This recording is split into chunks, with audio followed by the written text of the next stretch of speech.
Oh, hi! Shabbat Shalom! Happy April 1st week, and of course, happy Passover. I hope that you are finding that your restrictions are being lessened and that the squeezing upon you is being released. Couple of announcements right at the top. Services Friday evening, 6 p.m. in the main sanctuary, because it is a mostly musical Shabbat. Our wonderful musical Shabbat experience led by Cantor Reinwald with Rabbi Feldman and with me assisting. On Saturday morning, Torah studies will both be at 9 with Shabbat services at 10. Next week there are 2 B'nai Mitzvah. Scroll down for all the other things that are happening. I want to call your attention to a survey that's down below. We are trying to get a few words about the past of Rodef Shalom, and if your past is Temple Sinai, then you are more than welcome to fill out that survey as well. But a few words on what Rodef Shalom has meant to the community, so that when we compile our ceremonies of saying goodbye and our ceremonies of getting together, we can talk about these things and perhaps even have your words out there and prominent. So please fill out the form. There should also be some flyers available in the lobby, and thanks to Alan Leskold for putting that together. This week we are in the middle of Passover, which means the Torah portion is not from the weekly parsha reading.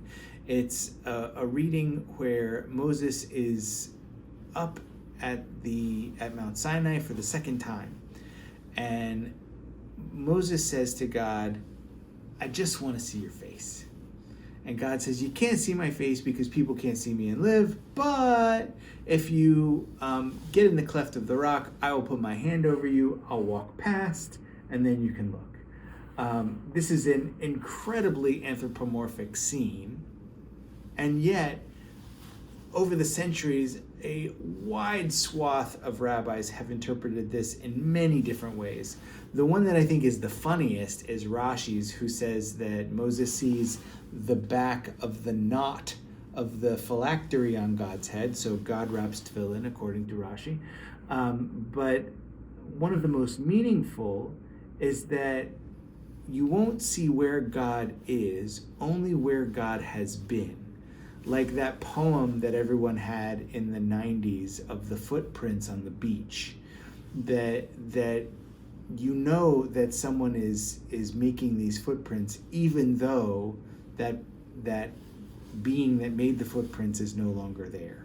So what Moses saw was evidence of God in the world, indisputable evidence that God acts in the world, which is the closest that any human being has ever come, is having indisputable evidence. Moments of trying our faith can make us feel like Moses in this moment. I just want to see that there's a God. Please show me your face, Moses says. And God says, you know what? That's not faith. That's science. If you have faith of something, you believe it exists even without evidence. But for you, Moses, I'll give you evidence. So I hope that we don't expect to be Moses in the sense of getting evidence of God in the universe, but I hope that we can remember to keep that faith strong enough to do things like eat terrible crackers for a week and avoid all the things we avoid on Passover, for no other reason than it's a statement of our faith. I hope that we remember to do things like come and be a part of the community because it's a statement of our faith. And when we do things like that, we also get to enjoy the benefits that come tangential to that, like being a part of a community of amazing people who gather for things like Shabbat and Passover Seders, to get to study with people who add amazing insights that we would not have thought of.